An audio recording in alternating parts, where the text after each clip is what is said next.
Hi everyone, I'm Akshay and I worked on a pipeline for novel virus identification with Cesar.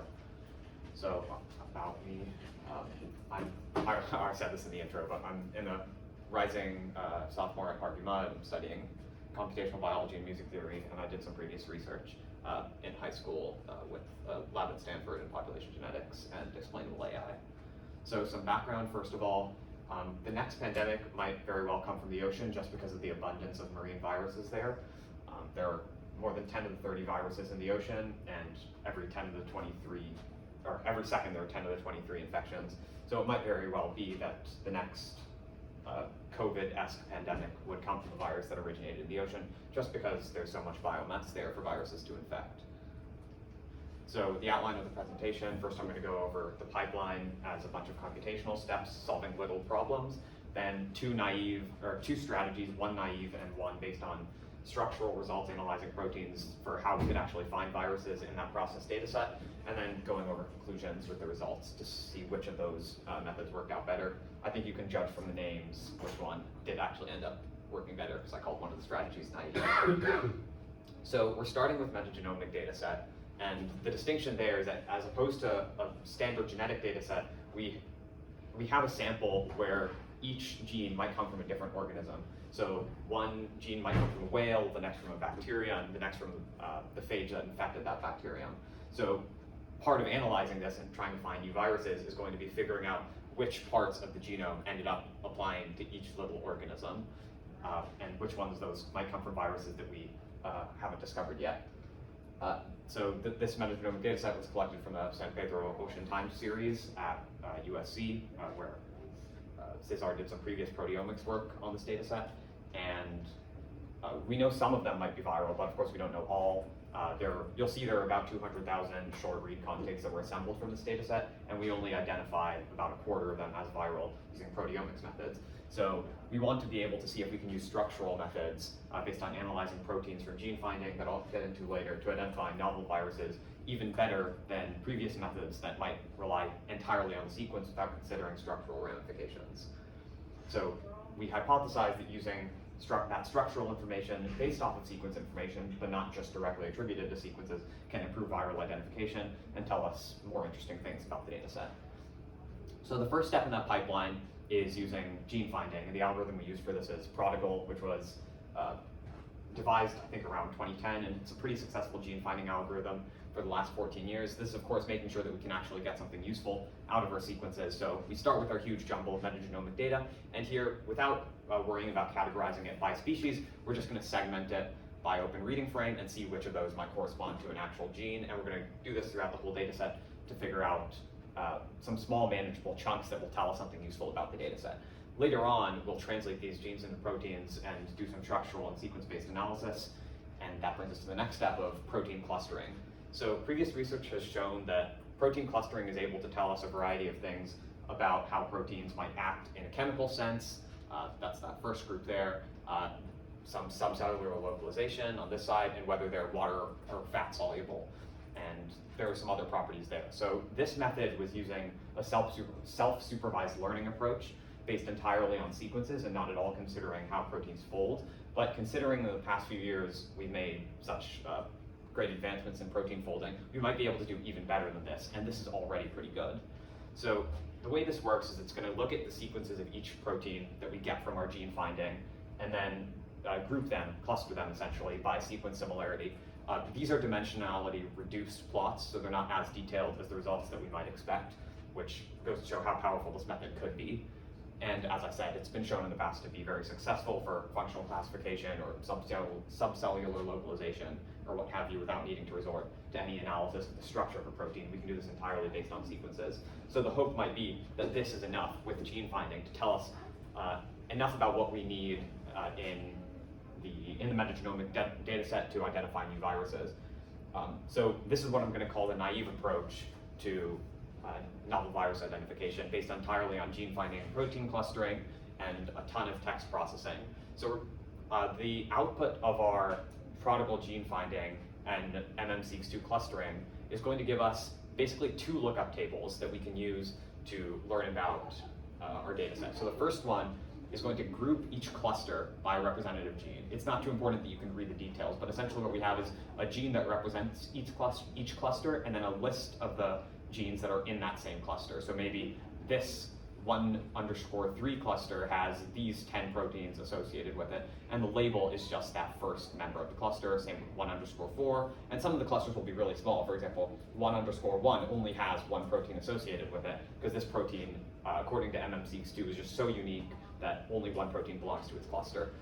We also have a second lookup table that has the contigs, which are the assembled short reads from sequencing, labeled by the clusters in which they occur. So contig 10.1 appears in these clusters, or it has genes that appear in all those clusters, because each contig has about 10 genes associated with it. And this is telling us which genes in this contig, which clusters of the genes in this contig each one belongs to. And now we're going to use these to generate a table by mashing them together and getting a two-dimensional representation. Obviously, this isn't real data, it's just to explain this naive strategy. So the columns of the table are going to tell us stuff about the contig. So contig 1 has genes in clusters 2, 3, and 4. Contig 2 has genes in clusters 1, 2, and 3, and so on. And then if we follow the rows, we can see cluster 1 has genes from contigs 2, 3, 4, 5, and 6. Cluster 2 has 2 genes from contig 1, 1 from contig 2, etc. Now, how are we going to use this to identify new viruses? Well, we know some stuff about the original contig list. Based on the proteomics work, we know that contigs 2 and 6 are already almost surely viruses. And now how can we use that propagating through this table to identify some more contigs that might be viral based on this sequence clustering? So first we're going to go through each row and decide calculate how much of each cluster comes from a known viral contig. So for this first cluster, we have 3 plus 2 is 5 out of 9 genes in the cluster that come from known virals, so we'll say it has a 45% score. Then cluster 2, it has 1 plus 4 is 5 out of 9, so it's going to be a 57 or 55.5 repeating 56%.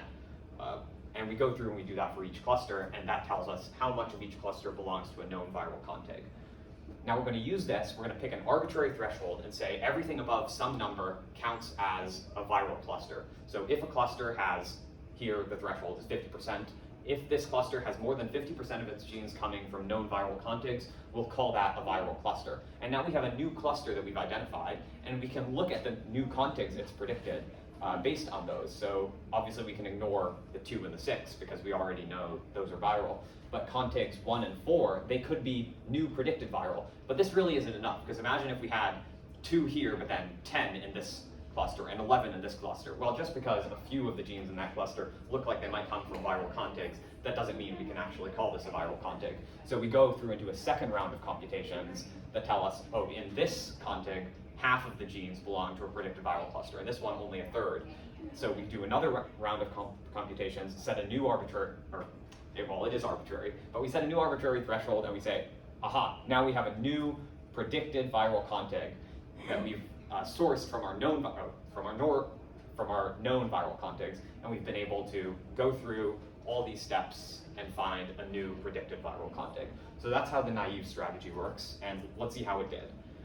So one useful way to display these results, for reasons that will become clear, is along the number of genes in each contig. So that can range all the way from just a few, if they have 3 genes in a contig, to as many as 500. But of course, you can see most of them, and this is a log scale, so it's like the vast majority have between 0 and 50 genes in each contig, and some of them just have a ton more because they're a lot longer, or the genes are a lot shorter, whatever reason. And this is the distribution for all the contigs. Now, of the ones that are known to be viral, you can see the distribution is a bit skewed. So whatever methods the proteomics used, it turned out that it was a little biased towards shorter genes. And this is not a bias that we aspire to have, because really these contigs, being short read assemblies, they shouldn't really have any bearing on how likely it is to be a virus based on the number of genes or the length of the contig. That really shouldn't be a bias that we see, and ideally any method that we had to identify viruses would sort of ignore how our training data, so to speak, has this systematic bias against longer contigs or more genes in a contig. However, when we run this naive sequencing-based method, you can see that the predicted viral, which are just these little white caps on top of the blue bars, are entirely based upon our known viral in terms of contig length and the number of genes in each contig. So if we had a truly reliable method to identify these new viruses, we would expect that these white bars should be spread out all over the distribution, because the number of genes in each contig shouldn't really have any impact on how likely a contig is to be viral. However, we're seeing a clear systematic bias here. We're also seeing much more variance than we would like. Even remembering this is a log scale, this bar and this bar, there's like a huge difference between them. And if we compare them to this one, that's because this is a log scale. We're talking about, tens of thousands of genes on this, or tens of thousands of contigs identified as viral here, and only, maybe 3 or 4 there, which is a huge variance that we'd rather not have in our data. So these are 2 problems with the sequencing-based method. So now, already said this. So it's extremely selective as well. Out of 200,000 contigs in the entire data set, we only identified 18,000 as being viral. So this has 2 implications. Either this method is just extremely selective, or the proteomics method was very successful and identified almost all of them. But we know really that proteomics couldn't have been too accurate just because of the bias in the data set. So this is not a good look for the sequence-based method on its own. So now let's turn to structural methods and see how they fare instead. Now the structural strategy is based on hypothesizing that there are these emergent properties of the sequences, which in some sense we know to be true. Different proteins have different shapes, and that affects their function.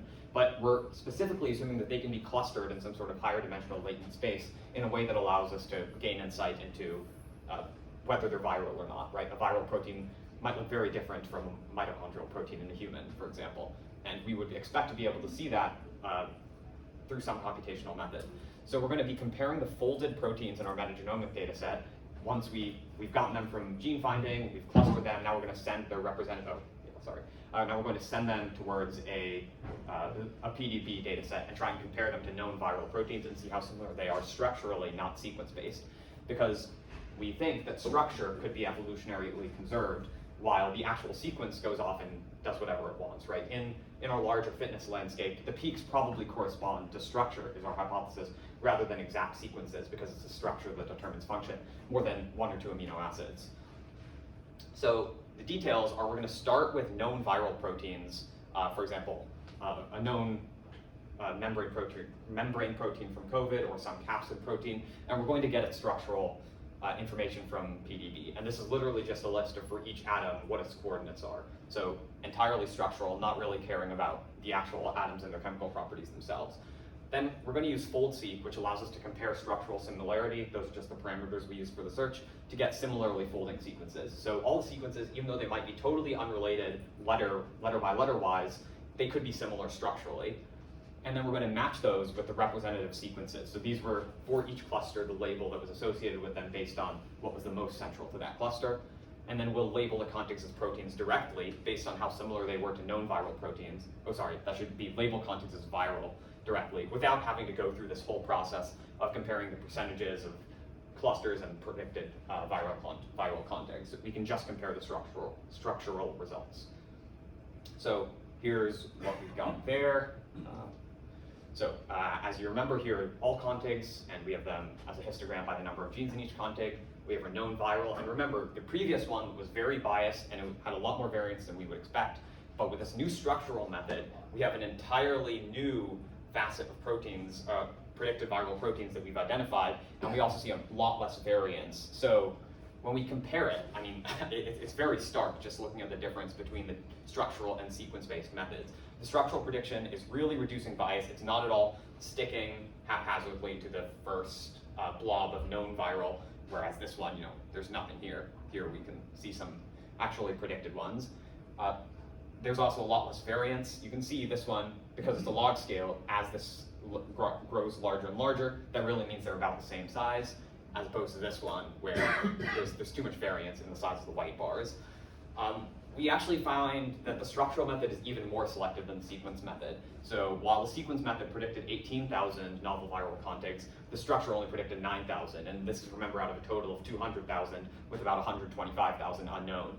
So the structural methods might be even better at identifying larger viruses just because of that lack of bias, they could also be more selective than the sequence-based methods, or it could just be that it's a lot more specific of a method and much more stringent as to what it allows through. And maybe it turns out that the proteomics method really was very, very accurate, and viruses really are more likely to be found in shorter contigs, but that's a lot of assumptions, and the most parsimonious assumption is really just, hypothesis is really just that this method is better. So what you've all been looking forward to, a review of the programming environments used, because I know you're all very interested in that. This was all run on AWS Lightsail or Google Colab, which are two ways that allow us to run a lot of computationally intensive methods in the cloud. Prodigal is pretty good, but MMSeeks2 can be a bit of a pain in terms of the amount of computing resources it requires. So both of these are two ways to make sure we can run things without it chewing up all our runtime. AWS Lightsail is very inexpensive, and you can just secure shell into it and transfer files with FileZilla or FTP, but it can get more expensive if you leave it running with a high amount of compute for too long, so it's important that you use cost control limits, which are like a GUI thing that you can just configure. And then Google Colab is of course free, but it has paywalls for higher and higher computational limits, and that's just a Jupyter notebook, whereas the AWS Lightsail is something that you can SSH into from terminal. So it's a lot more versatile, but it can also be a bit more expensive. So overarching, that's annoying, yeah, cut off, okay. Maybe, whatever, not worth it. So the conclusions, as we see, are that structural information allows us to better identify novel viruses compared to purely sequence information, and the basis of that are clearly the comparison of the bias and variance as opposed to any sort of other quantitative measurements. It might encourage the corroboration of the proteomics-based methods for identifying novel viruses, because if you just look on the grand scheme of things, the proteomics methods were able to identify about 75,000 novel viruses, whereas these ones were on the order of 9,000, 18,000. So this might be a useful supplement to those proteomics-based methods for identifying novel viruses. It does support our general hypothesis that these proteins can be clustered in some higher dimensional space based on their structure, more so at least than their sequences. And moving forward, we might apply these methods to the human microbiome based on their general success for the marine metagenome, and we might be able to learn more about the viruses that directly impact human health. Thank you for listening. Any questions?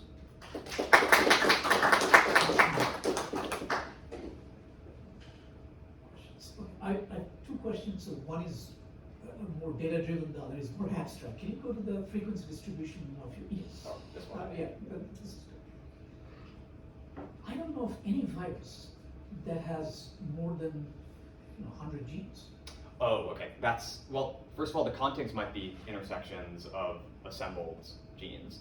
And also this is about the number of genes in each contig rather than the number of genes of each virus. So it's possible that we're seeing Number of genes in each contig, because we're not taking these aren't genomes that we've sequenced. So it's not saying we're predicting this many novel viruses that have 500 genes, but this contig has 500 genes, and we expect that contig to be mostly viral. So this is where a bit of that arbitrary thresholdness comes into play, because it's possible that that contig really only had 6 or 7 viral genes, and then the rest were bacterial or from another domain. So these are actually genomic fragments of something, exactly. But the host, and out of which are buried a few viral genes. Yeah, exactly. Because so you're looking at prophages. Some of them, that's the thing. Can I use? Yeah, there's also these are marine metagenomes, so there's a lot of giant viruses there. For instance, Mimi virus is it's 1.2 megabases that has 900 genes. So and these are viruses. And it's a virus, yeah. Wow. Yeah, so this. I see. So that answers this question. The other more abstract question is, if you look at the Shannon entropy of amino acid sequences versus Shannon entropy of potential protein structures, right. the information content in protein structure is a lot less compared to the Of course, yes. Shannon entropy of amino acid sequence reading. So don't you think that you're losing information by? Yes, I like an enthusiastic yes. We want to lose information in a way, because those sequences, if we try and just base any predictive methods off of them, we're throwing a lot more information at them than they need. So I would say maybe if we live in a fantasy land with infinite compute, we would do everything possible with sequence-based methods, because they do contain more information. And maybe it turns out that a V instead of a G in this random part of the tertiary structure does turn out to be a definite marker for a viral genome as opposed to a bacterial one. But one, it's probably not likely. Two, it would be very hard to identify reliably. And three, protein folding allows us to take the information that's most relevant to the function of the protein, as opposed to giving us, a needle in a haystack with the whole sequence. So, So by reducing the information content, you may have selected for a narrower range of variations. yes, because if we just think of in terms of the dimensionality of the problem space, for 1,000 amino acids, 20 options for each. That's a ton of dimensions. Whereas structures, maybe that only gives you a few hundred different. Right. And dimensionality reduction in general, we know can be very useful. So embedded in this assumption is that viruses encode certain proteins, preferentially encode certain proteins that have unique three-dimensional structures. Yes, and I don't think that's I think that's a very reasonable assumption to make. We won't see too many spike proteins and capsids in us compared to a virus. I don't know about that. You have looked at protein structure models? Yeah, so one of the key concepts that some people are focusing on in the immunology space is molecular mimicry. And so the idea is that there are certain structures in viruses or other sort of pathogens that can elicit immune responses to proteins within our own bodies. So if you have a structural element on the surface of a virus that looks very similar to the structural element on the surface of a protein in one of our host cells, this could be a potential cause of autoimmune disease. This is implicated in all kinds of diseases like MS, Guillain-Barré, and one of the functions that I'm trying to study right now, I'm having some issues with it, is looking at seeing if there's molecular mimicry between SARS-CoV-2 and cardiac proteins, in which case it would implicate myocarditis, right? Right. So these elements can exist, at least they're theorized to, some are shown, but they are rare. Right. That would be my first response. I would just wonder as to the likelihood if we see one instance of mimicry versus 1,000 in a virus, it's probably a virus.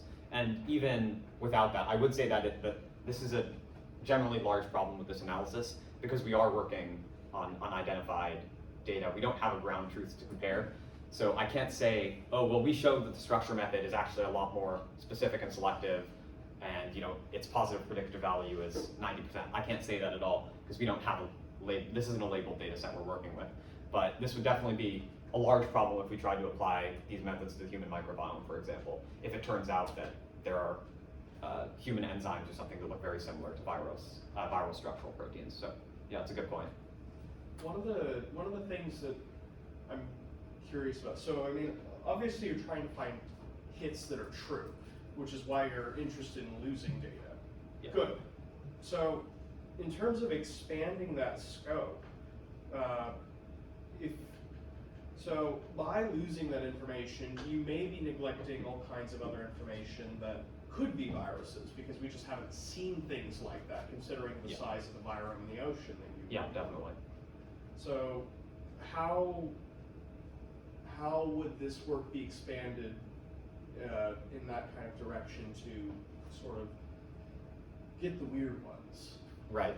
I'd say I'm more pessimistic about answering that one because this method relies on having an existing body of viruses that's very well understood. We couldn't generalize from the blue outwards to the white if we didn't have the blue to begin with. So I think, and because this is a clustering-based method after all, you sort of need to have one weird one to get all the ones related to it, and there's always going to be a weirder one as new ones develop and evolve. So I'd say this method probably cannot answer that. Yeah.